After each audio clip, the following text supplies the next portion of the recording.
Adelante, Doc.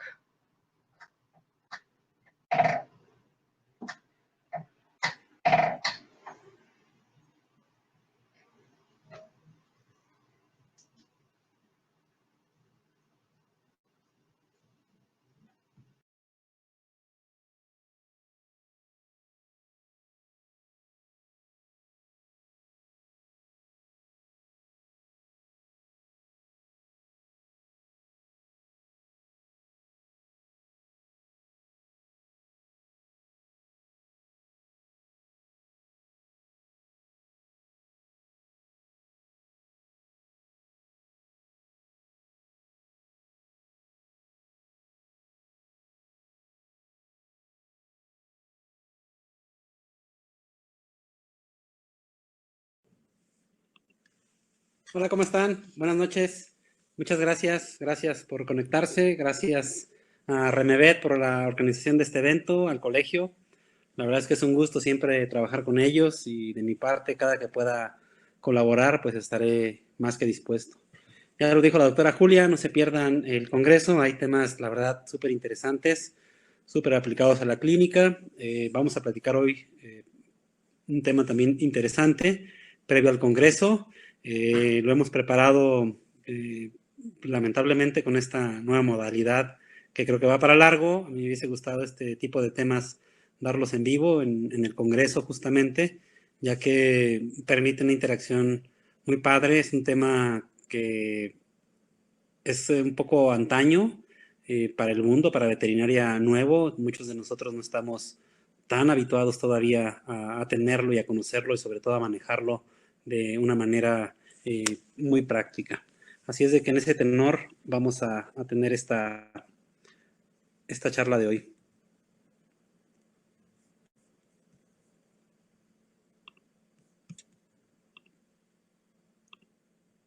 Gaby, si estás por ahí, ¿me confirmas que ya se vea mi presentación? Todo bien, Camilo. Adelante.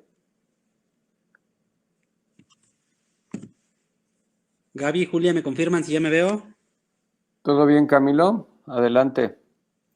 ¿Todo bien, Camilo? Adelante. Sí, Doc, sí se ve. Ok, bueno, muchas gracias. Pues, nuevamente mi agradecimiento a la organización y también a Purina ProPlan por estar siempre presente en la formación del médico veterinario.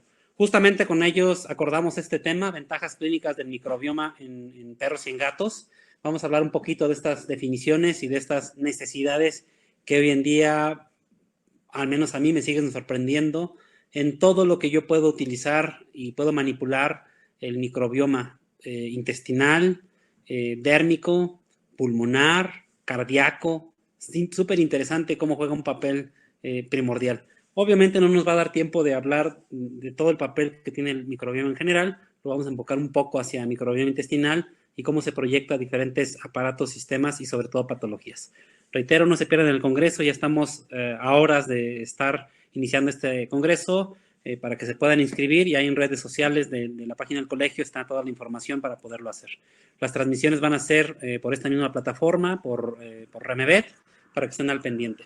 Fíjense, quisiera empezar esta charla planteando y replanteando lo que hoy nos permite ir hacia atrás de la evolución, cómo han determinado a través de vestigios geológicos, antropológicos, cómo el microbioma tenía mucho que ver y justamente esta interacción de las dietas de los individuos que eran cazados y los que los cazaban, del movimiento de aquellas primeras humanidades que empezaron a poblar y a conquistar la tierra, cómo desde ahí el microbioma tenía un papel primordial. Este es muy interesante, habla del microbioma y la evolución. A veces el papel dice que según la evolución del humano el microbioma se fue adaptando, pero es completamente al revés. Muchas de las características patológicas o conductuales de la humanidad son dependientes del microbioma. Eso ya está más que estudiado. Fíjense, yo me acuerdo, a mí todavía me tocó en la universidad cuando hablábamos nos hablaban del término plasma estéril, nos hablaban de que habían barreras físicas, químicas y biológicas que impedían que hubiese microorganismos dentro de un organismo, ¿no? Hoy se sabe perfectamente que la sangre de cualquier individuo tiene un microbioma. Y según la muestra de la sangre, o sea, de la región anatómica, el microbioma va a cambiar. Fíjate, la sangre, ¿no? Y siempre pensamos que si hay microorganismos en un lugar, algo tienen que hacer.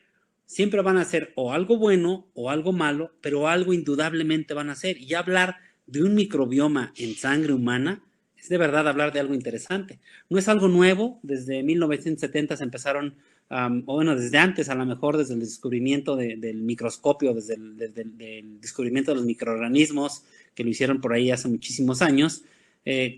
Cada cierto periodo de décadas hay descubrimientos, y hace 20, 30 años que empezamos a hablar de biología molecular, empezamos a caracterizar microorganismos y se empezaron a ver microorganismos diferentes, asociados, por ejemplo, a características climáticas, asociados a edades, a dietas, a patologías. Súper interesante cómo se fue descubriendo esta gran utilidad del microbioma, y además del microbioma sano. Súper interesante hablar de un microbioma sano. Claro que también tendríamos que hablar de un microbioma enfermo. Uno de ellos lo vemos frecuentemente, ¿no? La disbiosis.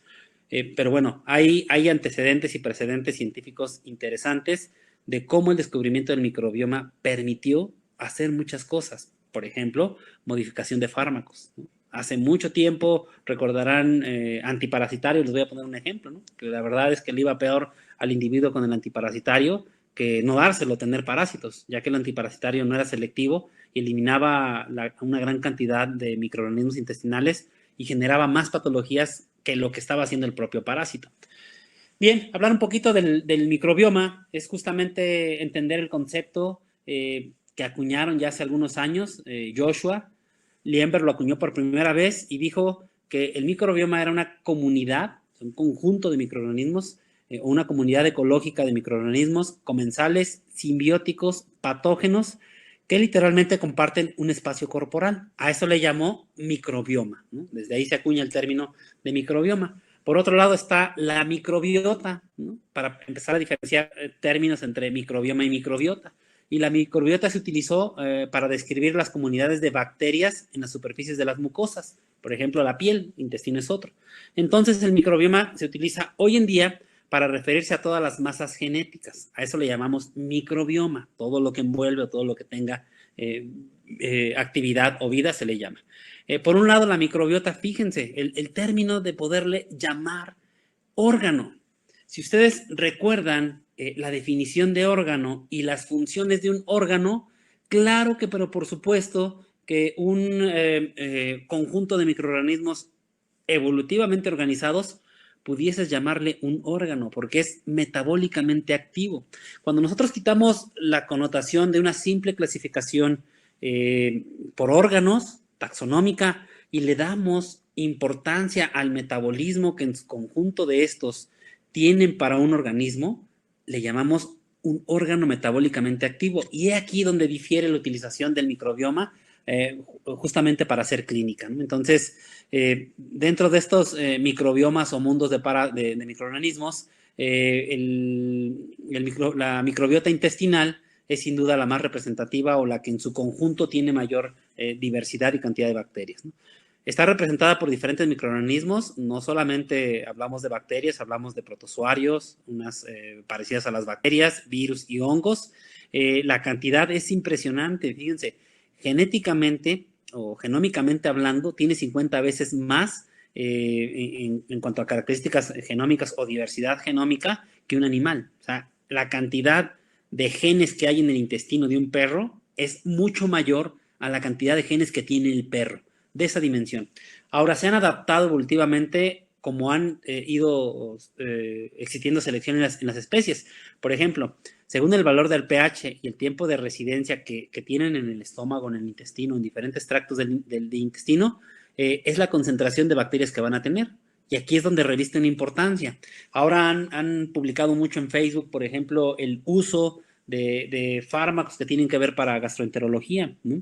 Decían, no es tan apropiado dar, un ejemplo, un inhibidor de la bomba de protones, omeprazol. Y como que no nos cachaba por qué hablar de dar un tiempo prolongado omeprazol traía cambios abismales en el intestino, ¿no? No es tan apropiado ni es tan adecuado. Esa costumbre de dar, por ejemplo, yo veo muchas recetas con esteroides y omeprazol. Y yo les digo, no, tranquilos, no, den una dosis apropiada de esteroides y no tienen por qué estar dando omeprazol de manera indiscriminada. Ya se sabe que tiene un efecto y entonces dices, oh, ya sé, el omeprazol juega un papel importante en este intercambio de iones para formar ácido clorhídrico. Y una vez que forma ácido clorhídrico, este tiene que pasar al lumen intestinal y justamente el pH gástrico es el desencadenante de una síntesis y liberación de secretagogos, de hormonas que van a regular gran parte del metabolismo intestinal. Y si esas hormonas no existen, no existe una actividad hepática y pancreática e intestinal adecuada. Entonces, el uso prolongado de este tipo de moléculas como el omeprazol puede traer un efecto importantísimo en el microbioma intestinal. Y no les quiero decir, la verdad es que casi ninguno de los fármacos para cualquiera de las patologías que ustedes quieran utilizar no causa un efecto en el microbioma, ¿no? Ojo con esto, se ha visto, por ejemplo, algunos antiparasitarios que tienen un efecto real sobre el microbioma, ¿no? Entonces habría que seleccionar cuáles sí pueden ser. Este es súper importante y es quizás uno de los invitados centrales a la charla de hoy, ¿no? Hablar de metaboloma y entender el metaboloma y la utilización del metaboloma. Justamente este metaboloma, ¿sí?, entendido como un conjunto dinámico de moléculas y elementos químicos que van a estar presentes en un organismo vivo, puede ser el intestino, ¿no? Interesante como este metaboloma va a reflejar la actividad de todos estos microorganismos, ¿no? Entendido entonces, el metaboloma como aquellas sustancias que pueden ser producidas por un individuo, sintetizadas por un individuo, o aquellas sustancias que van a ser sintetizadas por quien está dentro del individuo. Pero además, a diferencia de los microorganismos, que su ecología es intestinal, por ejemplo, el metaboloma puede recorrer aparatos y sistemas distantes al intestino. Esta es la finalidad y yo les diría, el metaboloma es la conexión entre los microorganismos intestinales y todo el perro o todo el gato. Y de esa magnitud es. Veamos un poquito esta gráfica, me pareció súper interesante, cómo describen y cómo ponen muy claritito cómo la domesticación jugó un papel importante en las alteraciones del microbioma intestinal canino. Si bien sabemos que evolutivamente los caninos genéticamente vienen de los lobos tuvieron que tener una separación, o más bien los caninos tuvieron que tener una separación de los lobos y una cercanía con los humanos. Por lo tanto, conocieron bacterias en tiempo, cantidad y generaciones necesarias para tener un microbioma intestinal diferente.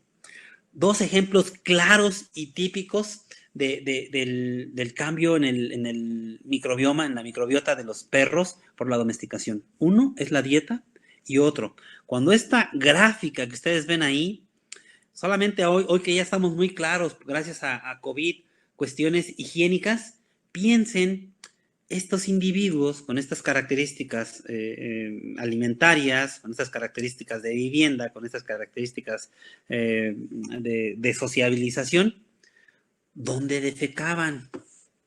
O sea, no tenían lo que hoy tenemos. Y aún yo les puedo decir, hablaba con el doctor Pablo la semana pasada, le decía, oye, ¿sabes qué? Que estoy encontrando muchos perros en los que estoy observando ascáridos de los humanos, ¿no? Y chistoso, cómo cuando evaluamos los factores de riesgo para que un perro pueda tener ascáridos del humano, el simple contacto del humano para esos parásitos es ano, mano, boca. ¿Vale? Ahora magnifíquenlo. Seguramente en todas las ciudades donde ustedes están, van a un parque y ven personas en condiciones de calle, que no tienen un sanitario, que defecan, pues seguramente a muchos les ha tocado tristemente ver que defecan en vía pública. Y obviamente son las personas más vulnerables para tener formas parasitarias, ¿no? Entonces, bien interesante cómo se sigue replicando esto y eso hace que cambie el microbioma intestinal. La domesticación hizo que esto sucediera. Una de las razones para entender por qué un perro no puede comer lo que come un lobo. Evolutivamente cambió todo su microbioma, toda su microbiota para adaptarse a las dietas que el humano le iba a proveer. Después, hace muchos años, hicieron la vida fácil y las convirtieron en croquetas. Y hoy existe todo un mundo que no me ha presentado cuando yo platico con ellos de manera muy amable, no me ha presentado las evidencias de darle beneficios a un perro con carne cruda. Hay anécdotas, sí, pero evidencias científicas no. Y entonces, algunas de las participaciones múltiples en los procesos fisiológicos de estos microorganismos, algunas muy interesantes, como esta de resistencia contra colonización de patógenos. Ya se sabe que hay una competencia, pero que además hay una producción de sustancias que van a regular la fisiología intestinal de las células intestinales, pero que también van a llevar un papel inhibitorio sobre microorganismos. Hay una modulación del sistema inmunológico que obviamente ayuda al mecanismo de defensa in situ. Hay una recuperación de energía de componentes dietarios no digeridos. Y el típico ejemplo de esto es el rumen, ¿no? O es el ciego de los conejos o de las aves, ¿no? Ahí hay una fermentación bacteriana que hace que se aprovechen componentes dietarios que no podría llevar a cabo la digestión, el aparato digestivo solito de estos animales. Lo mismo pasa en los perros. Las bacterias van a proveer de ciertas moléculas para nutrición in situ de células o de microorganismos compañeros o competencias de estos, ¿no? Va a estimular esto interesantísimo. Fíjense, a mayor microbioma intestinal sano, mayor cicatrización. A mayor microbioma intestinal sano, mejor recuperación. Por eso es que siempre damos indicaciones de perros con enteropatías de cualquier índole, parasitaria,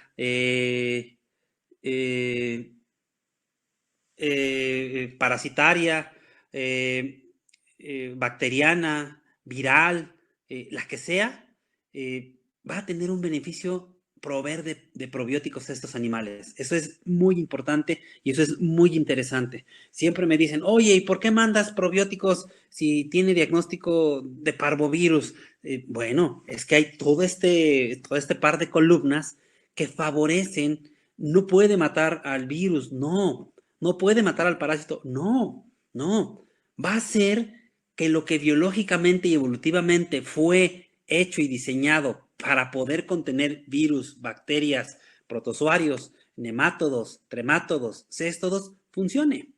Eso es lo que buscamos con los probióticos. Y fíjense esto, desarrollo neuroconductual. Súper estudiado cómo un intestino sano es favorable para una conducta sana. Súper correlacionado, una conducta aberrante, un microbioma aberrante. Eso está estudiado, pero por mucho tiempo. Fíjense este esquema, sencillito, extracto de un artículo, ¿vale? Siempre pensamos que el epitelio intestinal, sus mecanismos biológicos in situ, juegan un papel primordio importante para cuestiones de enfermedades infectocontagiosas, ya sea virales, parasitarias o bacterianas. Pero en realidad, alguien que hace un papel importantísimo, no solamente por un mecanismo, son justamente los probióticos, ¿vale? Justamente los probióticos, justamente ellos, ¿vale? Justamente los microorganismos que están ahí, y no solamente por un mecanismo, van a tener muchos mecanismos, diversos mecanismos que van a estar actuando al mismo tiempo. Entre más sano sea este microbioma, de acuerdo a la edad, a la especie, a la raza, a la época del año, a la hora del día, a la hora de la comida. Recuerden que, por ejemplo, el tracto digestivo tiene un ritmo circadiano y este ritmo circadiano va a favorecer la conducta de estos microorganismos, ¿no? Entonces, bien interesante, bien interesante. Aquí no vemos antibióticos, no vemos antivirales, no vemos analgésicos, no vemos antisecretores, no vemos protectores de mucosa intestinal, no vemos dietas de prescripción, no vemos manejo del estrés. Todo eso es aparte, eso está en el otro lado de la charla, en la charla clínica. Solamente es evidenciar que a pesar de que haces todo eso y lo haces muy bien, tú siempre tienes que tener en mente mejorar el microbioma del individuo. Siempre tienes que tener en mente. Obviamente la parte inmunológica es fundamental, ¿no? De ella depende la contención que se pueda tener de muchos microorganismos, ¿no? Entonces, a mayor inmunidad mucosal, mejor protección. A mejor o más sano microbioma, mejor inmunidad mucosal, ¿no? Entonces, hay una correlación positiva de esto y obviamente los individuos, aparte de toda tu terapéutica, teniendo un microbioma sano, vas a hacer que la función intestinal, inmunológicamente hablando, aunque también metabólicamente hablando, hagan su papel, ¿no? Y empieza a ser como una cadenita de eventos que sí quiero tener, que sí quiero favorecer, ¿no? Este es súper interesante, quizás hablando un poco siempre de parasitología y de gastro, no lo tocamos, hoy toca hablar de él porque viene a mercado mexicano un producto que está muy relacionado a esto, ¿no? Hablar de este cerebro o de esta conexión o de este cerebro intestinal es bien interesante, ¿no? Y justamente aquí juega un papel primordial el metaboloma, ¿no? Este eje intestino-cerebro, esta señalización que hay de forma indirecta y de forma directa, la forma directa es a través del sistema nervioso entérico y la forma indirecta es a través del metabolismo. La parte de abajo es el intestino, la microbiota intestinal, el microbioma intestinal, y llevando a cabo sus múltiples funciones y dentro de ellas, vean las bolitas naranjas, cómo pueden pasar a través de estas uniones celulares y van a tener un efecto local in situ, van a estimular células y terminaciones nerviosas, ¿no? Recuerden que una de las regiones o zonas más inervadas son los intestinos, ¿no? Y justamente estas moléculas formadas por los microorganismos van a ser estimulantes, ¿no? Y van a ser mecanismos estimulantes in situ, a través del nervio vago e estimulantes lejanos o distantes a través de la circulación. Claro que estas moléculas van a llegar a estructuras cerebrales y van a tener un efecto importante. Y no solamente estructuras cerebrales, recuerden que hay toda una conexión del microbioma pulmonar, oral, dérmico, del tracto reproductivo con el microbioma intestinal. ¿Cómo lo hacen? A través de estas moléculas, a través de la secreción de estas moléculas. Justamente este sistema nervioso entérico, o llamado segundo cerebro, ¿sí? Es esta microbiota intestinal que puede alterar, como les decía, señalizaciones inmunitarias mucosales in situ y posteriormente puede modificar la actividad neuronal del sistema nervioso entérico. Estas bacterias intestinales pueden producir algunos metabolitos como ácidos grasos de cadena corta y pueden tener alguna actividad importante sobre el sistema nervioso periférico, y uno de los ejemplos más claros que se ha estudiado es la actividad de la serotonina, ¿no? Fíjense, las bacterias intestinales también contribuyen a la producción de estas hormonas, ¿vale? Y neurotransmisores. Un ejemplo de ellos es la disponibilidad del triptófano, este famoso triptófano, ¿sí? Para la producción de serotonina. Y no hay que olvidar el papel que juega la serotonina en muchas funciones fisiológicas, pero también en muchas patologías, ¿no? Fíjense, este está bien interesante, es un artículo que habla de la serotonina, un artículo publicado hace 5 años, que habla de los variación o de los intervalos de variación de la serotonina sérica en diferentes especies de razas de perros, ¿no? Súper interesante, y empiezan a mover este efecto de qué pasa con la serotonina, con la actividad intestinal y con la actividad cerebral, algo que está conectado y que está muy, pero muy descubierto y muy estudiado en humanos. Fíjense asociación de dopamina y serotonina, algunas relaciones genéticas de esto con la agresividad, ¿no? Y seguramente aquellos etólogos que nos han hablado muchísimo de la agresividad y de la recaptación de la serotonina, y entonces ahora tenemos inhibidores de la recaptación de la serotonina como la fluoxetina, por ejemplo, un ejemplo de ellos. Bueno, pues toda esta asociación de esta dopamina también está conectada a lo que pasa al intestino, también existe, ¿no? Hay algunos factores o principales factores que influyen en la cantidad y calidad de la microbiota intestinal. Esto es importante, ¿no? Hablar un poquito de su variación. Por ejemplo, la edad. Sabemos que desde que el individuo está en vida gestacional empieza a tener una colonización, y cuando el individuo está en etapa geriatra, también está en una etapa completamente diferente, ¿no? Segmentos intestinales, hablábamos, hay un grupo de bacterias diferentes desde la cavidad oral hasta el ano. Justamente los sacos anales, seguramente ustedes han sufrido un montón con los sacos anales. Muchos de los procesos inflamatorios de los sacos anales empiezan por una disbiosis en esa región. Así como hay disbiosis intestinal, disbiosis ótica, dérmica, oral, también ahí la tenemos. La dieta, súper determinante la dieta, y siempre hablamos de calidad de dieta. Recuerden, el microbioma son individuos vivos, y por ser vivos tienen que comer. La calidad de la dieta, la distribución de la dieta tienen que ver mucho con la formación de estos microorganismos. Obviamente hay cuestiones individuales, aunque los individuos sean hermanos de la misma camada, de la misma edad, de la misma madre, del mismo amamantamiento, de todo exactamente, todo igual, van a ser diferentes hasta en su microbioma. Así como uno salió café, otro amarillo, otro azul, también su microbioma va a ser diferente. Factores ambientales, temperatura, humedad, precipitación, todo lo que ustedes quieran de ambiental, estrés, por ejemplo, factores genéticos, heredabilidad, antibióticos, y yo aquí le sumaría antibióticos, antiparasitarios, analgésicos, antisecretores, anticonvulsivos, reguladores de la conducta. Pues si estamos diciendo que hay una asociación entre el microbioma y la serotonina, ¿qué pasa cuando tú tienes un inhibidor, por ejemplo, de la recaptación de la serotonina? ¿Qué sucede con un paciente que tiene una actividad neural con una disfunción? ¿Qué le sucede al microbioma? ¿Hay o no hay una alteración en él? Enfermedades gastrointestinales, que quizás son las que más manejamos, no importa si es infectocontagiosa, si es mecánica, si es inmunomediada, si es oncológica, siempre va a haber una alteración de este microbioma. Por lo tanto, ya sabes, cualquier enfermedad que tenga que ver con el tracto digestivo, uno de tus peldaños terapéuticos será mejorar el microbioma. Hablando de segmentos, este es un pequeño extracto de cómo en diferentes segmentos del tracto digestivo tenemos diferentes formas bacterianas, formas en cantidad, género y especie, pero también en cantidad, ¿no? En el gato sucede, aunque está más representado en el gato, mayor diversidad, sucede algo similar. Dependiendo del tracto digestivo del que estés hablando, es el tipo y cantidad de microorganismos, ¿no? Y sucede un poquito esta alteración, por ejemplo, cuando hablamos de diarrea del intestino delgado o diarrea del intestino grueso, ¿no? También va a haber alteraciones que vayan en función de esto. La dieta, vean nada más la diferencia que hay entre dietas entre perros y gatos, ¿no? Ahí está representado por colores los taxones de bacterias y cómo en unos son en mayor y en menor medida representados. Obviamente, la dieta del perro y el gato sabemos y entendemos desde hace mucho tiempo que son dietas completamente diferentes. Y obviamente la dieta, como veíamos en el esquemita de la evolución, siempre ha jugado un papel primordial.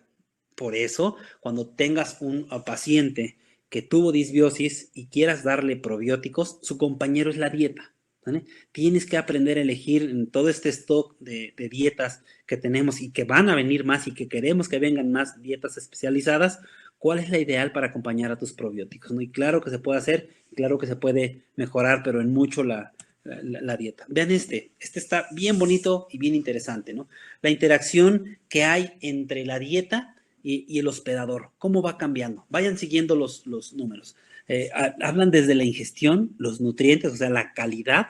No solamente hablamos de porcentaje. Yo me acuerdo perfectamente hace mucho tiempo cuando me vendían las croquetas, las primeras croquetas amarillas famosas, que me decían, no, el porcentaje de proteína para un perro es más alto que cualquier, pero nunca me dijeron que había una proteína que tenía una biodisponibilidad, que era proteína digerible y no digerible. Pues yo les creí y mucho tiempo alimenté con esa dieta. Y después aprendí justamente en la maestría toda la cuestión del componente dietario, de la cantidad de aminoácidos que te puede proporcionar cada proteína, y cambió el mundo. Entonces, carbohidratos, proteínas en cantidad, calidad y origen van a tener un efecto directo sobre el microbioma, ¿vale? Cuestiones de digestión, ¿vale? Características digestivas que yo necesito tener ahí, por ejemplo, enzimas, ¿no? Enzimas. Absorción, ¿no? Cualquier alteración que tenga mi paciente de absorción va a tener un efecto sobre el microbioma, ¿vale? Aquellos pacientes que, por ejemplo, tienen insuficiencia pancreática exócrina, pero desde luego que hay una repercusión en la cantidad y tipo de microorganismos, ¿no? La digestión, fíjense, la digestión microbiana que es necesaria, la absorción microbiana, la absorción y la fermentación microbiana, que va a traer como resultado estos llamados posbióticos. Y justamente de estos posbióticos deriva lo que conocemos como metaboloma. Una vez que ya hizo su trabajo el microorganismo, es absorbido por el intestino y ahora se convierte en una absorción intestinal, ¿vale? En este pequeñito esquema entendemos la importancia que tiene que ver la nutrición, ¿vale? ¿Quieres hacer un papel eficaz y eficiente en tu microbioma? Empieza por la dieta. ¿Cuándo empiezas por la dieta? Bueno, si puedes, empieza por la dieta desde que el individuo no ha nacido, desde que se ha elegido que esa perra va a ser reproductora y que tú elegiste una dieta adecuada. Desde ahí empieza, desde que haces un destete apropiado, ¿no? Súper interesante.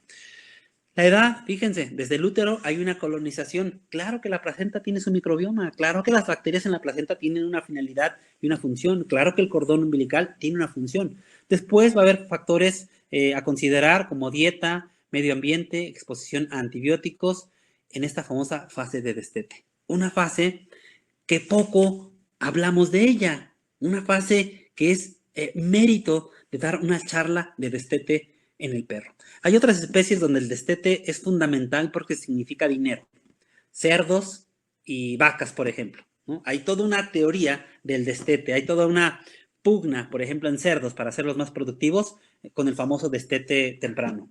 En perros los vemos, ahora me tocó muchos perritos que no tenían que ser destetados y los Reyes Magos los sacaron al destete antes de su actividad fisiológica normal. No solamente intestinal, también conductual. Ese famoso periodo de aprendizaje pre y post destete importantísimo para la sociabilización del perro, la pueden perder.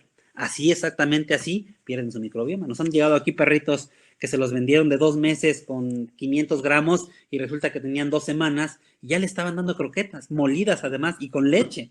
O sea, aquellos individuos venían con una baja cantidad de microorganismos por su edad. Ahora, dale una cantidad de moléculas que requieren un microorganismo establecido que no tenían. ¿Qué va a pasar? Diarrea. Se mueren de diarrea.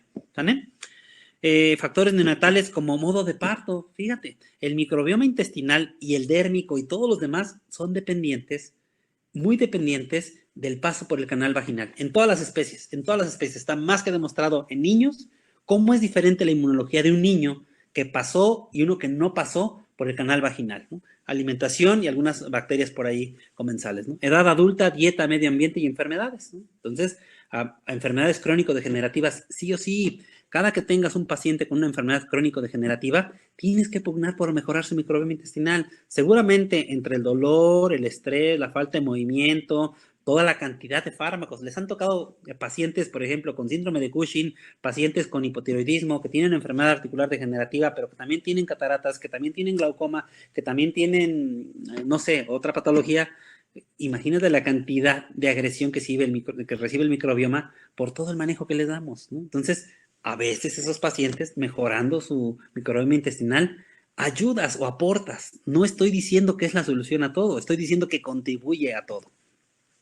Por edades, vean, ahí tienen el grupo de bacterias y cómo van cambiando de acuerdo a las edades, ¿no? Cómo van teniendo diferentes representaciones y reitero, son por características in situ del individuo, genéticas del individuo y por presiones ambientales, dietarias, por ejemplo. Este es otra interesantísimo. Este es quizás uno de los que más nos enfrentamos cuando hablamos de gastroenterología. Del lado izquierdo tienen un intestino que está en homeostasis, un intestino que tiene un microbioma sano, un microbioma que genera ácidos grasos de cadena corta, un microbioma que genera factores antibacterianos, factores antiprotozoarios, factores antivirales, estimulantes del recambio epitelial de los enterocitos, aquellas proteínas moduladoras del sistema inmunológico. Está todo bien. Y por el otro lado tienes un individuo que tiene disbiosis, ¿no? Que tiene disbiosis y además vean estos enterocitos representados en color como rojo, cómo han perdido su permeabilidad y empiezan a pasar mayor o menor grupo de microorganismos. Y no solamente de microorganismos, aquí es justamente el momento cuando hablamos de translocación bacteriana. ¿Vale? Muy, muy importante hablar de la translocación bacteriana. Entonces, sin duda, este estatus de disbiosis en un intestino enfermo es el reto a mejorarlo. Siempre estamos pensando a mejorarlo. Y justamente generando algunas hipótesis de esto, veíamos pacientes que tenían enteritis y decías, ok, quiero metronidazol, lo voy a poner DIT. Quiero ampicilina, lo voy a poner TIT. KIT, dependiendo de las horas que tú manejes para tu ampicilina, amoxicilina. Quiero gentamicina, quiero rofloxacina, quiero una serie de fármacos. Hoy encontré dipilirium, quiero praziquantel, encontré toxocara, quiero ivermectina, moxidectina, hemodepsib, un montón de moléculas. Todo eso va a seguir repercutiendo en la disbiosis. Sí, quitaste la causa primaria, pero dejaste una disbiosis. Si bien cronológicamente van a pasar horas, días o semanas para que se restablezca, ahora tú lo tienes puesto en sobrecitos que te pueden ayudar a que esto mejore. Entonces, siempre considéralo. Vean esto, cada vez lo vemos más. ¿Cuántas fotos no tenemos en Facebook de niños agarrando gatos y agarrando perros? Es bueno, muy bueno, excelente, maravilloso. Sabemos que de esta etapa justamente de sociabilización es corta en días para el perro, larga en meses para el niño, pero sabemos también que un niño que tiene una mascota es un niño más sano.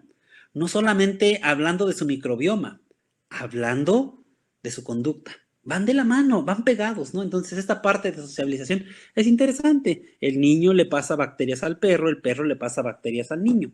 No queremos que le pase bacterias patógenas, no queremos que le pase parásitos patógenos, queremos que tengan esta interacción, ¿vale? Que obviamente va a ser dada como una parte interesante de inmunología, que es la tolerancia inmunológica, ¿vale? Algunas alteraciones que hacen que exista la disbiosis, por ejemplo, ácido gástrico, decíamos, sales biliares, enzimas pancreáticas, que van a tener actividades reguladoras por tener actividad antibacteriana. 3 tipos de disbiosis, decíamos, reducción en la diversidad de bacterias, pérdida de bacterias benéficas y sobrecrecimiento de patógenos, ¿no? Serían como 3 de las cosas que me pueden generar disbiosis. ¿Qué me puede causar esto? Decíamos cambios en el pH, importantísimo cambios en el pH, motilidad, niveles de oxígeno, presencia de sangre e inflamación. Ojo, enteritis por definición, inflamación, enteritis por definición, disbiosis, disbiosis por definición, tratamiento. De la causa primaria de la enteritis, sí, ya sé que es viral, ya sé que es parasitaria, ya sé que es mecánica, ya sé que es inmunomediada, ya sé que es oncológica, pero ya sé que me generó disbiosis. Independientemente de todo el tratamiento primario, dar y aportar o mejorar el microbioma va a aportar mucho en la solución de estos pacientes, ¿no? Fíjense la microbiota como reguladora de la inmunidad en enfermedades inmunológicas en perros y gatos. Ya está estudiado, ya está determinado, ya está publicado desde hace mucho tiempo cómo nos ayuda y cómo nos favorece. Este es interesante, las alteraciones de la composición de la microbiota, la disbiosis, que van a permitir el desarrollo de enfermedades inflamatorias y alérgicas, ¿no? Si bien en perros no son tan comunes los problemas respiratorios, en gatos sí, pero ¿qué tal la dermatitis atópica? No de embalde está ese perro ahí, ese perro o esa raza de perros braquicéfalos, genéticamente ya están marcados, genéticamente ya están predispuestos para tener una manifestación de dermatitis atópica independientemente de su etiología. Y si tú a ellos le agregas una disbiosis, no estoy hablando cutánea. Si ustedes ven ese perro con eritema, costras, alopecias, hipotriquias, él ya tiene disbiosis cutánea, ya la tiene sí o sí. Estoy hablando de la disbiosis intestinal, que van muy de la mano. Hoy está, no saben, no hay día que veamos perros alérgicos que me soliciten hacerle en ese momento un coprológico. Y la correlación que hay entre enteropatógenos y atopia es elevadísima, elevadísima, ¿saben? Entonces, cada que vean un perro con problemas dermatológicos, independientemente de su etiología, así como están obligados a hacer una buena revisión dermatológica, una buena citología, están más que obligados a hacer un coprológico, están súper más obligados a hacer un coprológico. ¿Por qué? Primero, hay muchos parásitos que van a tener una actividad de antígenos, que producen proteínas que ya son sensibles los individuos a esa proteína y se van a manifestar quizás con reacciones cutáneas o intestinales. Pero también esos parásitos van a generar una disbiosis y esa disbiosis no va a permitir tener un metaboloma que va a favorecer alguna recuperación cutánea, ¿vale? Van de la mano, entonces, por favor, mejora el microbioma de tu paciente dermatológico. Una de las cosas es quítale una carga parasitaria y 2, mejórale su microbioma para que tenga una mejor funcionalidad digestiva y por ende una mejor funcionalidad dérmica. Ejemplo, muchos de los sustratos o sustancias requeridas para la inmunidad cutánea dérmica son dependientes de lo que le pasó al intestino. Las proteínas que requieres para la recuperación dérmica son dependientes del intestino. Las proteínas que requieres para la formación del pelo son dependientes de lo que le pasó al intestino. Las proteínas, los aminoácidos que tú requieres para formar hormonas tiroideas, de las cuales depende el recambio epitelial, el ciclo del pelo, son dependientes de lo que le pasó al intestino. Ve la foto de la derecha, un intestino sano con todas sus estructuras, sus microvellosidades sanas, funcionales. Ve el del lado izquierdo, un individuo con una inflamación, con una pérdida de la continuidad, con una translocación bacteriana, con una absorción de proteínas, sustancias que no tenía que absorber y que van a generar una respuesta inflamatoria que te va a llevar a una respuesta inmunológica. Y esa respuesta inmunológica va a tener una comunicación entre el sistema inmunológico y el sistema nervioso. ¿Cuál? Un ejemplo claro y típico, interleucina 31. ¿No? Resulta que mi paciente con esta alergia de origen alimentario produce interleucina 31. Mi paciente se va a rascar. Mi paciente se rascó, me va a alterar la barrera cutánea y ahora me doy piodermas, ¿no? Entonces, empieza a conectarlos y empieza a mejorar ese intestino. Siempre quieres tener un intestino sano en un paciente alérgico, siempre. Y de hecho, una de las formas de mantener un intestino sano en un paciente alérgico, elige la dieta que quieras para tu paciente. Bueno, no la que quieras, la que sea adecuada. Siempre estamos pugnando nosotros, en nuestros pacientes dermatológicos, siempre estamos pugnando por 3 cosas. Decimos, este paciente dermatológico requiere un alimento hidrolizado. Este paciente dermatológico requiere un alimento entérico que esté con un proceso de digestión fácil de hacer, que ya esté semiprocesado, o este paciente alérgico requiere un alimento de mantenimiento que tenga una cantidad un poco elevada de aquellas moléculas que van a traer beneficios a la piel. Siempre estamos pensando en eso, nunca dejamos a la deriva la dieta. Aunque mi paciente no sea alérgico alimentario, siempre la dieta va a jugar un papel importantísimo. Y aquí la importancia que tú tienes que determinar que tu paciente sí o no es alérgico de origen alimentario. Tienes que hacer a fuerzas, dietas diagnósticas. No tenemos un test, una prueba serológica aún hoy en día eficiente para determinar que es alérgico alimentario, ¿no? Entonces, no se pierdan en esto. Bien importante, no se les caiga de sorpresa ver pacientes que tienen toda una receta para características dermatológicas y que ahí, dentro de esas indicaciones, estén los probióticos. ¿Vale? Tienes justificación. Vean importantísimo, ¿vale? ¿Qué pasa con los y los probióticos, prebióticos y posbióticos? ¿Qué pasa con estos individuos que están consumiendo calostro? Bien interesante este estudio, está muy bonito. Le dieron a un grupo de perras diferentes cantidades, tipos y vías de probióticos y midieron la eficacia que tenía, ¿sí? La eficacia que tenía, ¿sí? Darle estos probióticos en las perras gestantes versus el nacimiento de sus cachorros. Vieron un incremento de la inmunidad que se le pasa de la madre al individuo, ¿sí? Gracias a que la madre consumió estos famosos probióticos, ¿no? Este tema también decía es central y es interesante para la charla de hoy, esta conexión de la microbiota intestinal y el cerebro, este famoso cerebro intestinal, ¿no? Es interesante cómo se lleva a cabo, interesante cómo se conecta, decíamos, 2 vías, la neural y la hematológica.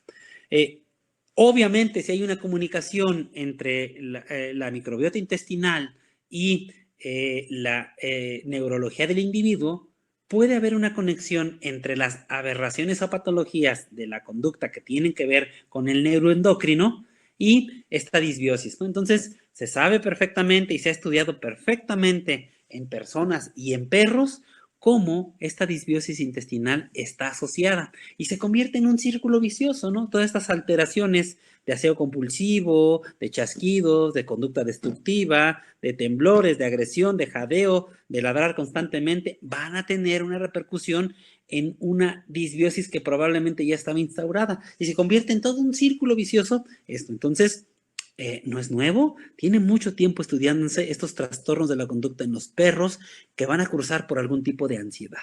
¿Vale? Y vean ¿no? Este microbioma intestinal del perro sano contra un perro intestinal o contra un microbioma intestinal de un perro artrítico. Claro, sí, enfermedades crónico-degenerativas. Y así como hay una relación de asociación con cardiomiopatías, con problemas respiratorios, con problemas oculares, con problemas oftalmológicos, con problemas endocrinos, lo que quieras va a estar relacionado con lo que pasa en el intestino. Claro. ¿Vale? Entonces, sí hay evidencia científica de que esto sucede. Vean, dermatitis atópica microbiota intestinal en el humano y en el perro.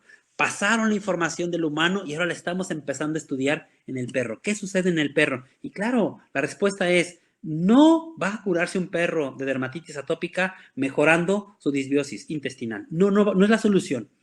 Es la contribución a esta actividad proactiva que tienes que hacer en un paciente alérgico. Y créanme, se los juro, hace diferencia mejorar la actividad intestinal de un perro alérgico. Claro que hace diferencia independientemente si el perro es alérgico a la pulga, ¿sí? A proteínas de lavado de la pulga. Independientemente de eso, proteínas de ácaros del polvo. Independientemente de la etiología, mejorar su intestino ayuda mucho a estos pacientes.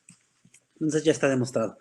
Este es interesante, composición de la microbiota intestinal puede estar relacionada con la tasa de pérdida de peso en perros de compañía obesos. Sí, claro, pues si entiendo un poquito la obesidad, el papel de las lectinas, el papel de la absorción, de la digestión, de los ácidos grasos de cadena corta, de los ácidos grasos de cadena larga, si me acuerdo cuál es el metabolismo para los ácidos grasos de cadena larga, si me acuerdo de la detoxidación, si me acuerdo de los sustratos, si me acuerdo de la carnitina, de dónde proviene la carnitina, empiezo a entender este mecanismo por el cual un paciente que está obeso, que quiero modular, y pues yo me pongo de ejemplo, ¿no? A mayor cantidad de probióticos, más rápido y más fácil bajo de peso. ¿Sané? Entonces ya está demostrado y publicado también, ¿no? Y bueno, tiene que ver con esta actividad de algo que solamente hace muchos años entendíamos como que pues ahí están los adipocitos nada más para reserva. No, son metabólicamente activos, son productores de hormonas que tienen que ver con esta regulación de los lípidos que a la vez son dependientes de lo que está pasando en ese intestino, ¿no? Y bien interesante esto, ¿no?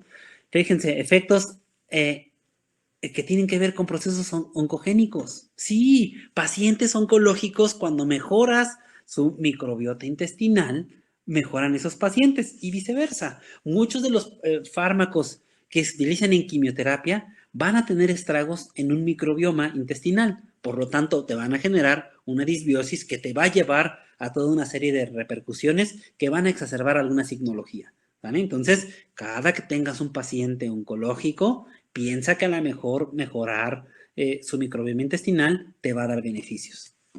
Entonces ahí está toda una serie de conexiones de estos productos bacterianos que tienen que ver con estas múltiples eventos metabólicos, ¿sí? Que tienen que ver con oncología, ¿no? Ya está estudiado, ya está demostrado y cada una de las moléculas por separado ha sido estudiada, ¿no?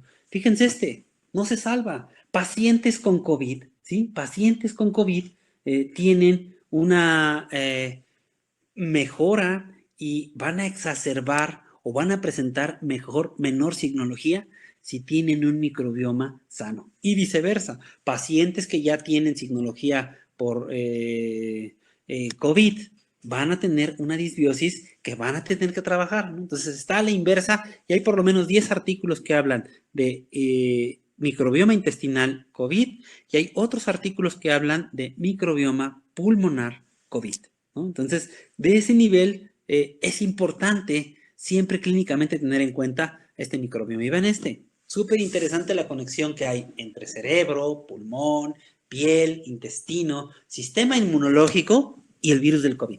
Súper interesante este tipo de artículos. Bueno, ahora piensa, no tienen COVID los perros, no tienen COVID los gatos, pero tienen leucemia, tienen parvovirus, tienen coronavirus, tienen una serie de enfermedades virales o tienen una serie de enfermedades parasitarias o bacterianas, con lo cual tú puedes replicar este modelo de mejora inmunológica. Este está bien interesante y reciente. Hablar un poquito de probióticos, ¿no? Estas formulaciones de organismos vivos que a través de la biotecnología han permitido estabilizar y poner de manera comercial para que nosotros los estemos utilizando de manera rutinaria, ¿no?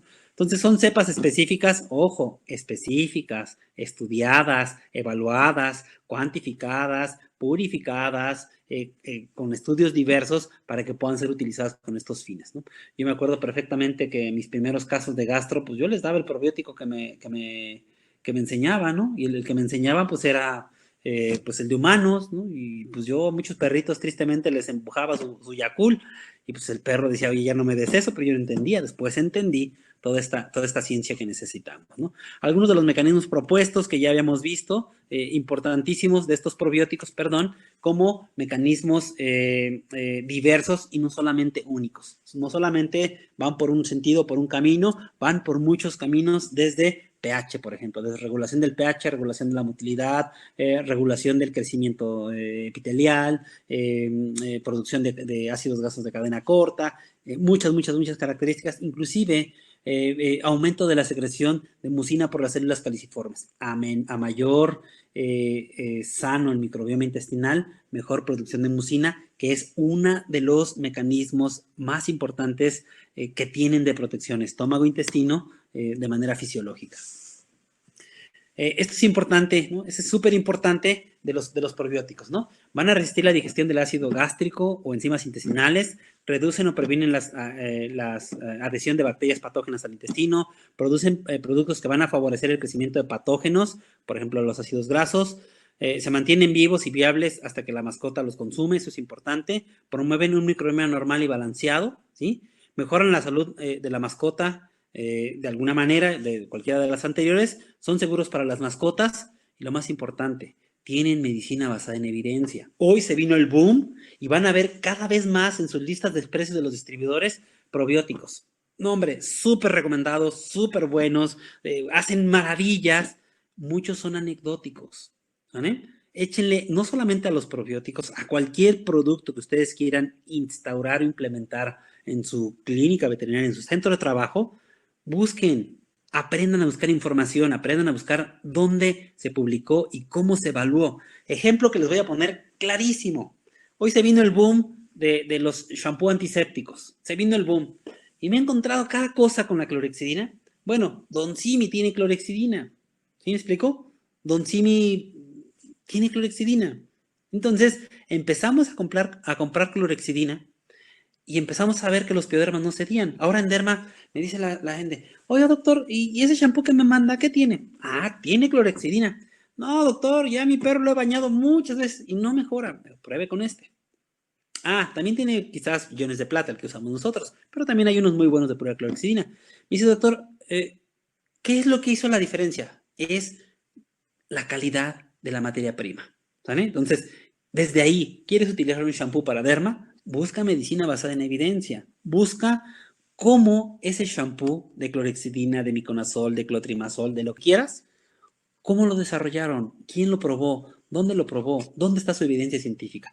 Porque hoy yo puedo mañana sacar mi línea de lo que sea, sin tener un estudio verídico, sin tener algo que me permita cuantificar de manera científica la eficacia, ¿no? Entonces, a eso le llamamos medicina basada en evidencias. Eso es importante. Un poquito de esto, sabemos que uno de los que más medicina basada en evidencia tiene son los que han diseñado, no recientes, hace muchísimo tiempo, no es nuevo, no son cepas nuevas, son cepas que tienen mucho tiempo estudiados. Sin embargo, les hemos empezado a hacer otro tipo de estudios clínicos. Esa es la gran diferencia. Por eso siguen existiendo información como esta. Ven, esta no es nada viejita, 2017, ¿no? Entonces, evaluación de metronidazol con y sin Fortiflora. ¿Cómo les va a los perros de refugio con diarrea? Importante, y siempre me preguntan, oye, ¿puedo dar Fortiflora con metronidazol? Sí, se probó desde hace mucho tiempo que Fortiflora, las bacterias de Fortiflora, son resistentes a metronidazol. ¿Sale? Entonces, importantísimo. Y nada más vean la diferencia, ¿no? Con puro metronidazol, con metronidazol y Fortiflora. Hay una diferencia estadísticamente significativa en estos manejos clínicos de pacientes con diarrea. Ya está publicado, ya está demostrado. Hay estudios que anteceden este del 2017, pero bueno, este es importante, ¿no? Este es otro que habla del efecto de esta bacteria sobre la presencia de diarrea en gatos y perros alejados en refugios de animales, ¿no? Entonces, también hace una diferencia importante en estos pacientes. Y ahí están algunos de los cuadros donde midieron algunas de las características, inclusive presencias de bacterias y presencias de parásitos. Para mí, de manera rutinaria, cualquier enteroparásito o enteropatógeno que yo tenga dentro del tratamiento específico para cada uno de ellos, que ya tengo establecido una vez que lo diagnostiqué a través de microscopía, serología o la técnica que ustedes quieran, así como antes yo lo hacía, lo admito, por default, mandaba antibiótico para todo, ahora mandamos en muchos de los casos probióticos. Solamente modulamos o modificamos los días y sobre todo las frecuencias, que es algo de lo que estamos ahora manejando. Entonces, hay evidencia científica de cómo el uso de estos probióticos mejoran esto, ¿no? Aquí otra vez esta misma bacteria, pero ahora para gatos, ¿no? Gatos que les dieron amoxicilina y clavulanato. A veces es necesario porque tengo una bacteria implicada que requiere dar un tratamiento de antibióticos y más si ya tengo algún cultivo antibiograma enfocado, ¿no? Y nuevamente encontraron beneficios en el uso de estos probióticos con estos pacientes. Este me encantó, este me gustó, este me fascinó, porque es verdaderamente un problema terrible. Quizás uno de los parásitos latosones que a mí me tocó mucho ver en gatos y hoy veo mucho en perros. De repente llegan camadas de 4 perros que ya se murieron 2 o 3 perros y lo que tienen son tricomonas, ¿no? Entonces hay que tener mucho cuidado con estos. El tratamiento es un poquito complicado a diferencia de los otros protozoarios, pero sí hay un beneficio con el uso de probióticos. Y se entiende por qué. Las tricomonas son protozoarios, son células que tienen una actividad metabólica muy acelerada, por lo tanto requieren muchos sustratos de la digestión que puede modular el microbioma. Entonces, interesante. No he tenido la oportunidad de trabajar todavía con tricomonas, pero lo hicimos con Giardia. Con Giardia sí lo hicimos, ¿no? Entonces, bueno, los resultados dicen o hablan de la mejora clínica de estos pacientes, independientemente del tratamiento indicado, específico, de estas bacterias. Este sí lo hicimos nosotros, es un estudio que hicimos gracias a la pandemia, gracias a que estuvimos encerrados, trabajamos con diferentes protocolos para el manejo de Giardia en gatos, ¿no? Y dentro de esos protocolos hablábamos o queríamos medir de cómo se comportaba Fortiflora en gatos y lo que yo había visto clínicamente. Por alguna razón de entender cómo funcionaban las bacterias y el tiempo que tenían de colonización y entender que la bacteria no se reproducía en el gato, que la bacteria no tenía una vida en el gato, que no era como un trasplante fecal, que llegan las bacterias, colonizan y empiezan a reproducirse y a tener toda una interacción. Estas entraban, hacían su efecto, yo daba antisecretores, daba antieméticos, daba analgésicos, daba antiestrés, daba antiparasitarios, daba terapia de fluido, daba carbón, daba enzimas, daba protectores gástricos, daba muchas cosas a estos pacientes gastroentéricos gatos y decía, bueno, ok, ¿qué pasa si aumentamos no la dosis estuvo ya calculada en cada sobre, sino la frecuencia de la aplicación de los probióticos en gatos, ¿no? Con Giardia y Signología Clínica? Entonces, bueno, hicimos diversos protocolos, cambiando el antiparasitario, cambiando la dosis de Fortiflora en estos gatos y, bueno, estudiamos por ahí una serie de grupos de gatitos en diferentes etapas, en diferentes repeticiones, con diferentes procedimientos, ¿no? Bueno, quizás elegimos los fármacos que más he probado como fármaco y su eficacia, y ahora agregados. Y además teníamos grupos de gatos que no tenían tratamiento farmacológico, que solamente tenían Fortiflora. Pero además, unos gatos tenían Fortiflora 2 veces al día, ¿no? Si bien el grupo 3 y el grupo 4 se parecen, solamente cambia la frecuencia en la que dimos Fortiflora. Queríamos ver a través de características de las heces, a través de características de ganancias de peso, a través de características de quistes de Giardia, cómo se comportaban, ¿no? Perdón, faltaba un último tratamiento. A mí me gusta mucho utilizar la nitoxanida y pudimos probarla. Y obviamente tuvimos tristemente un grupo de gatitos sin tratamiento por un periodo corto. Después tuvimos que instalar el tratamiento para que ellos mejoraran. Y bueno, los resultados son bien interesantes, son sumamente interesantes. Solamente les presento esta gráfica ya que esta información aún no ha sido publicada, está en proceso de, pero bueno, ya les puedo compartir que el uso de Fortiflora dándolo 2 veces al día en gatos tuvo diferencias significativas con los demás tratamientos. Hay diferencias y se promueve y se utiliza ahora nosotros de manera regular, y lo hago en perros también, perros que tengo con altas cargas parasitarias o perros que tengo con diarreas crónicas. Aumento por un periodo quizás de 15 a 20 días, dar Fortiflora en la mañana, Fortiflora en la tarde, y clínicamente, eso no lo he hecho científicamente, clínicamente hemos visto mejorías. Le explico a las personas por qué se hace de esa manera, cuál es el beneficio, y los perros han mejorado bastante. Nos falta implementar una evaluación científica para poderlo hacer, pero en gatos ya tenemos las evidencias de cómo, independientemente del fármaco que yo elija contra Giardia, dar Fortiflora mejora los resultados. Y si doy Fortiflora por tiempo prolongado, que es otra cosa importante, es otra cosa sumamente importante. A veces llevan 2 días de Fortiflora y me reclaman que no funciona, que el gato no mejora. No, necesitamos una regulación de todo este microbioma a través del uso crónico de estos probióticos, ¿no? Entonces, más resultados de lo que sucedieron. Ya en otra charla que estamos por ahí preparando, les hablaré específicamente del experimento, de los resultados y de la aplicación clínica que vamos a tener de esto. Bueno, concluimos que obviamente el uso de Fortiflora va a mejorar el tratamiento independientemente de la combinación farmacológica, que ya les hablaré cuándo utilizar nitazoxanida, cuándo utilizar febendazol solo, cuándo combinarlo con tontrasturil y cuándo variar o combinar las dosis. La nitazoxanida en gatos la puedes utilizar desde 2.5 hasta 75 miligramos, ¿vale? Claro que como fármaco, todo fármaco, tiene algunas contraindicaciones como dolor abdominal, diarrea, vómito, y en gatos no queremos eso, así es de que implementamos algunas estrategias para poderlo utilizar de mejor manera. La verdad es que lo toleraron bastante bien y nos fue bastante bien. Ya hablaré en otra charlita de esto. Vean, hay más evidencias. Aquí este trabajo es interesante, 2008, cuando hablaban del efecto de Fortiflora en herpes virus felinos, ¿vale? Entonces sí veían beneficios. Reciente hablaban de cómo mejorar el microbioma intestinal. Me da mucha risa porque por ahí alguien se reía de este trabajo y dije, nada más lean los nombres de quien lo escribió y no te tendrías ni que reír, al contrario, respetar y honrar esos nombres. Ellos hicieron una población chiquitita, de hecho concluyen que hay que ampliar el tamaño de la población, el tamaño de las mediciones, pero lo que ellos querían es mejorar el microbioma intestinal para ver si el efecto del oclacitinib como antipruritíco podía mejorarse en cuanto a su frecuencia. Ese era el objetivo, ¿no? Entonces, sí hubo una mejoría, pero requieren un estudio mucho más amplio con más pacientes, pero en la lógica, en la biología, esto tiene su razón de ser. Sí hay una razón de ser de por qué implementar esto, no solamente con oclacitinib, lo puedes hacer con loquevimab, lo puedes hacer con prednisona, lo puedes hacer con prednisolona, lo puedes hacer con trietinolona, lo puedes hacer con ciclosporina, con todo lo puedes hacer, en teoría con todo lo puedes hacer y puedes mejorar, ¿no? Entonces, habla también del uso de Fortiflora en aquellos pacientes jóvenes, ya habíamos visto que mejoran su respuesta inmunológica, ¿no? Entonces sí está indicado.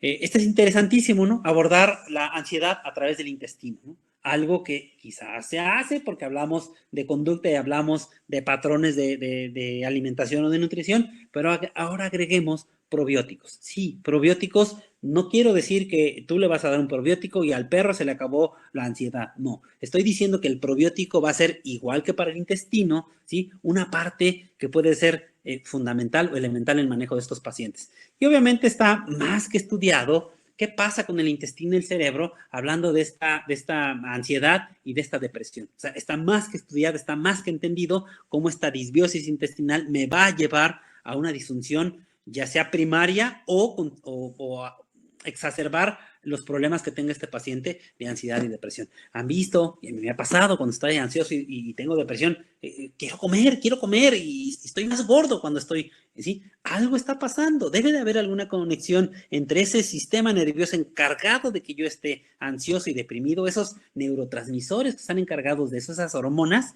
y esa necesidad de querer comer, ¿no? Lo mismo pasa, por ejemplo, con manifestaciones cutáneas, ¿vale? Hay prurito, hay esa sensación de me quiero rascar. Entonces ya está más que estudiado. Esta es otra bacteria que se ha estudiado mucho, tampoco es nueva, tiene mucho tiempo que se estudió. Hay infinidad de publicaciones en humanos para utilizar esta bacteria, ¿sí? Para beneficios diversos en humanos. Y dentro de esos beneficios que encontraron es precisamente el efecto de esta bacteria, ¿sí? Con involucramiento de la conducta y actividad vagal intestino-cerebro. O sea, está publicado en humanos y esto se publicó en el 2011 en una muy buena revista, ¿vale? Obviamente, esto se ha traspolado en otros animales, por ejemplo, lo midieron en ratas y en humanos, como estas bacterias tenían una actividad tipo psicotrópica, ¿sí? Esta modulación neural en ratas y en humanos, ¿no? Entonces, se le sigue dando ese beneficio a esta bacteria y bueno, pues después se pasó a perros, ya va a llegar a México, este producto, este probiótico, es como el hermano de Fortiflora, enfocado para este manejo de la conducta de estos perros, pero que además ya tiene ciencia, que además ya se ha estudiado, que además hay publicaciones serias, que además ya podemos consultar bibliografía de cómo esta bacteria trae beneficios en estos pacientes que padecen de ansiedad. Ojo, igual que Fortiflora, necesita ser amiga de otros tratamientos, ¿no? Pero bueno, la evidencia científica dice que hay beneficios y que tienes un aval científico para empezarlo a utilizar ahora que Purina ya lo empieza a traer a México, ¿no? Entonces, muchas de las características de estos pacientes con ansiedad y la medición que hicieron, las mediciones que hicieron a través de los grupos tratamiento o placebo y los grupos que tenían esta bacteria, pues bueno, hubo diferencias y hubo beneficios en sus manifestaciones clínicas o etológicas, ¿no? Este es el producto, ayuda a los perros a mantener un comportamiento equilibrado, entonces no solamente para una enfermedad en específica, sabemos que la ansiedad como tal es un componente de muchas enfermedades, inclusive no conductuales, por ejemplo, dolor, ¿no? Todos los pacientes que tienen dolor pueden cursar por ansiedad, ¿no? Entonces, si bien no está indicado para dolor, está indicado como el tratamiento polimodal del dolor, ¿saben? Mejorar, que dicho sea de paso, hay una serie de artículos interesantísimos de cómo los perros con dolor crónico, ya veíamos los artríticos, cuando tú les mejoras su microbioma intestinal, esos pacientes modulan mejor el dolor. Y ahora pasa un poquito la balanza. Enfermedades degenerativas, un perro labrador, 12 años, enfermedad articular degenerativa, secundaria, enfermedad articular degenerativa con disbiosis intestinal, porque las dos van de la mano. ¿Sí me explicó? Las dos fueron degenerativas. Cuando tú mejoras el intestino, el microbioma intestinal, claro que vas a modular o vas a permitir que el paciente pueda modular mejor el dolor. Por lo tanto, tu tratamiento polimodal para esa enfermedad articular degenerativa de ese perro mejoró. ¿Sale? Entonces, por ahí va este asunto de utilizar el Calming Care. ¿Sale? Entonces, ayuda a promover el estado emocional positivo de los pacientes. Imagínate, aparte de todos tus quehaceres conductuales, de tus ejercicios, de tus terapias, de todo lo que nos recomienda la doctora Merino, ahora vas a tener un probiótico que te puede ayudar a esto, ¿no? Creo que eso sería bastante, bastante padre. Claro que también era una probadita de esto, porque todavía no estamos en tiempo de tener a Calming Care aquí en México, pero bueno, nada más es para que se enteren cómo este producto puede ayudar a los perros a mantener una actividad cardíaca positiva durante eventos estresantes. Imagínate, el perro que te van a llevar a pensión que se la pasa ladrando endemoniadamente. Si bien ya tenemos feromonas, ahora vamos a tener un producto que le vas a decir, mire, ya sé que viene la vacación y usted me va a traer al perro el 15, pues desde un mes antes le vamos a empezar a dar una terapia moduladora, no agresiva, biológicamente adecuada para que su perro mantenga un periodo de estrés mucho más modulado. Yo lo quiero. Paciente que vas a someter a un proceso quirúrgico que va a requerir rehabilitación, yo lo quiero. ¿Saben? Entonces, imagínense esos chihuahuas del demonio, ¿no? Que pudiéramos modular todas esas. Hoy me tocó, por ejemplo, ver un pug, no le pude lavar los oídos, ¿no? Porque mordía a todo mundo, incluido su dueña, rasguñaba, pataleaba y por último se puso cianótico. Ya no lo quería agarrar, ¿no? A lo mejor esos pacientes, aparte de todos los ejercicios que le va a mandar la doctora Merino, porque ya se lo mandamos, ¿sí? Que podamos tener algo que de manera crónica le estén dando y mejore la conducta del individuo. Así como pasa en los niños, así como pasa en las personas, así como hay indicaciones de probióticos específicos para personas con problemas de ansiedad, ahora vamos a tener la posibilidad de hacerlo para perros. ¿Vale? Con eso me quiero despedir, he agotado mi tiempo, muchas gracias, les agradezco mucho, no sé si Remebet, colegio, si tenemos oportunidad de preguntas.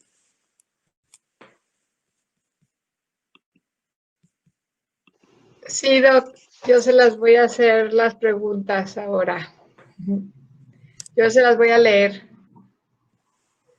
A ver, ¿me escucha?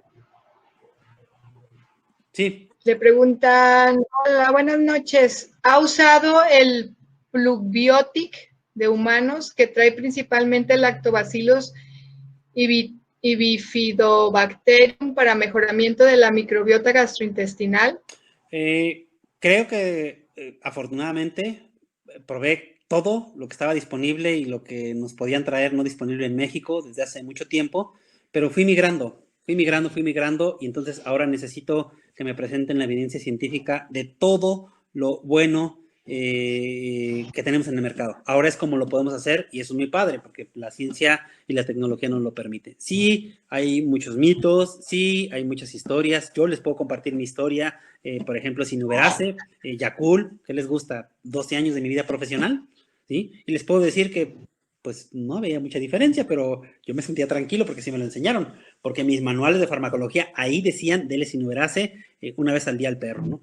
Después dije, a ver, vamos a ver qué dice la ciencia. Y híjoles, me fui, cuando yo aprendí ciencia o hacer esto de manera sistemática en mi vida, que fue en la maestría, me empecé a dar de golpes. O sea, un día sin que nadie me viera, empecé a agarrar muchas cosas y las eché a la basura, ¿no? Cosas que lamentablemente yo hacía por usos y costumbres. Ahora, lo que me quieran decir y me quieran preguntar, quiero ver evidencia científica. Ah, bueno, es que no nada más se vive de los artículos. No, no. La medicina basada en evidencia tiene 3 componentes. 1, lo que dice la ciencia, que son artículos, videos, libros, que científicamente estén sustentados por método científico, lo que dice la experiencia del médico veterinario y lo que necesita el paciente. A eso le llamamos medicina basada en evidencia, no nada más los artículos, solo que los artículos son primordiales. Ahora me da muchísimo gusto que empresas que no estaban la mirada hacia allá, hoy estemos pugnando por hacer ciencia con ellos. Me dicen, oye, traigo este limpiador óptico para los perros que es maravilloso. Pásame tus papers. No, es que fíjate que un colega lo usó y le fue muy bien a los oídos. Pues a lo mejor les iba bien sin tu limpiador. Vamos a hacer ciencia. Yo los invito, todos los que tengan probióticos, que hay muchos en el mercado y va a haber más, empecemos a hacer ciencia, empecemos a